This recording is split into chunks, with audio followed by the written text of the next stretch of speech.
আসি একটা রাজনীতি করি, সেটা হলো আমার পেট নীতি আর হলো পরিবার নীতি।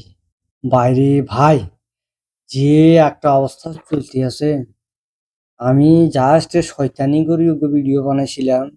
হুম যে পছন্দের সরকার যখন ক্ষমতায় থাকে, তখন ঠান্ডাকে ঠান্ডা মনে হয় না, আর গরমকে গরম মনে হয় না।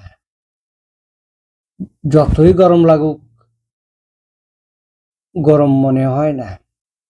এই ভিডিওটা বানাইছিলাম। এখন এখন এই ভিডিওর মধ্যে আবার এমন বুঝে বানাইছি ভাই, এমন শয়তানি করছি আমি নিজেও বুঝি নাই। হ্যাঁ, যে এটার এই অবস্থা হইব। হয়তো কেউ উল্টা ভাবছে, আর কেউ আহ ভাবছে, মনে করছে যে আমি কোনো এক দলীয় ব্যক্তি। আসলে ভাই, আপনাকে ধারণা একটু ভুল আছে। যদিও আমি কোনো রাজনীতিতে নাই, আসি একটা রাজনীতি করি, সেটা হলো আমার পেট নীতি আর হলো পরিবার নীতি।